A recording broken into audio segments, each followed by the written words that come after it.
समुद्र मंथन की कथा हुई। देव और दानव दोनों मिलकर के मित्रता करके समुद्र का मंथन किए।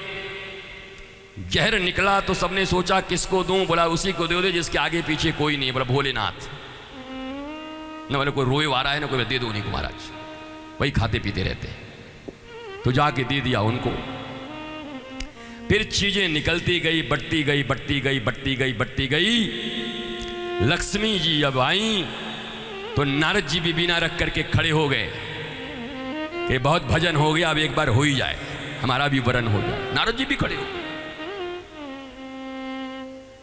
माता लक्ष्मी ने कहा, बेटा नारद, तेरे को मैंने ही वीणा दिया, तू कहाँ है स्वयंवर में खड़ा है, हट जा। माता लक्ष्मी ने विष्णु का वर्ण किया। सारे देवता खड़े थे पर वर्ण तो विष्णु का ही होना था। विष्णु का अर्थ होता है विराट। लक्ष्मी कभी क्षुद्रों के पास नहीं जाती। क्षुद्र, संकीर्ण, कंजर्वेटिव, और जाति भी है तो आनंद नहीं देती, बस वो रक्षा करते रह जाते हैं, बचाते रह जाते हैं। जिनके हृदय विराट हैं विष्णु की तरह, लक्ष्मी उनका वर्ण करती है। ये सब कथा के माध्यम से जीवन में अपनाने वाले सूत्र हैं। अमृत आया, राक्षस लोग छीन के भाग गए।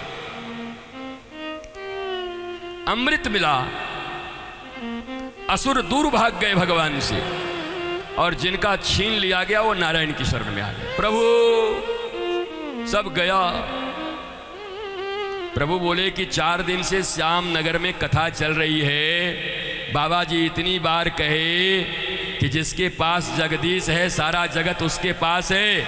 अरे जब तुम मेरे पास आ गए तो समझ लो अमृत भी तुम्हारे ही पास है, मिल जाएगा, चिंता मत करो। वो कहाँ ले जाएंगे। जीवन में कोई भी घटना हो, नारायण को मत छोड़ो, जगदीश को मत छोड़ो, प्रभु को मत छोड़ो। हम विचलित हो जाते हैं, ठाकुर छोड़ देते, गुरु छोड़ देते, जो ज्ञान प्रदाता है उन्हीं से दूर हट जाते।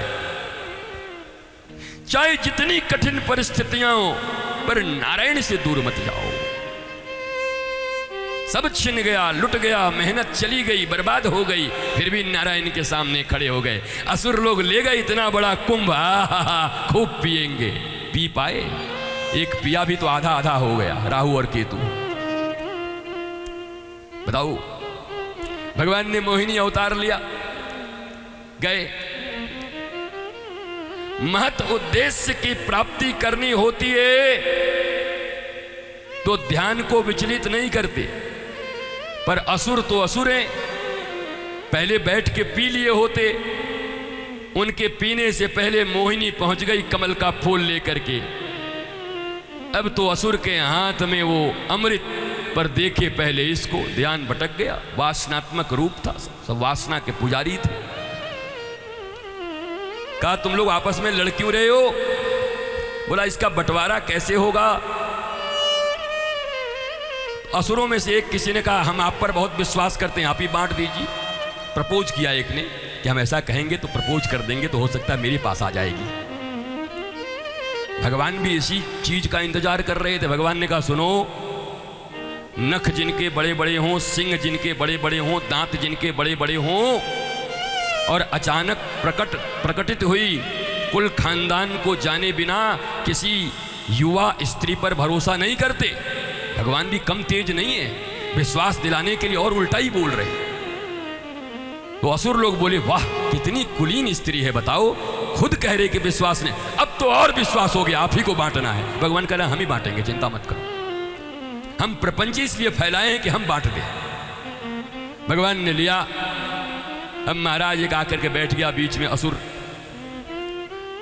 भगवान ने कहा जो पानी पानी है इन लोगों को, देवताओं को दे देता हूं, थोड़ा बहुत ये लोग पी लें, गाढ़ा वाला तुम लोगों को दूंगा। हाँ बहुत बढ़िया, बहुत बढ़िया, नीचे से गाढ़ा दाल हमको खिलाना, क्या बात है। अरे अमृत में भी गाढ़ा और पानी इनको मिल रहा है, बताओ। इसी को असुर बोलते महाराज, मूर्ख। असुर मूर्ख भी होते, मूर्ख ही असुर होते। भगवान ने पिलाया तो बीच ही में एक आके बैठ गया। वो देखा कि मामला गड़बड़ है, ये गीला और गाढ़ा दाल के नाम पर लगता सब बांट देगा, है ये गड़बड़ आदमी, बीच में आके बैठ गए। ये भी इतना मूर्ख आदमी था राक्षस, ये भी बैठा तो दो हैलोजन के बीच में बैठा, चंद्र और सूर्य के बीच में। बताओ महाराज, दोनों जल रहे थे। अंधेरे में कहीं बैठता तो पीपा भी लेता बढ़िया से। एक तरफ से सूरज, एक तरफ से चंद्रमा, दोनों के बीच में आके बैठ गया। दिया सूरज चंद्र ने हंगामा किया, अरे असुर तब तक तो पी गया, कट्ट से काटा गया, लेकिन पी गया तो दोनों अलग अलग, राहु और केतु।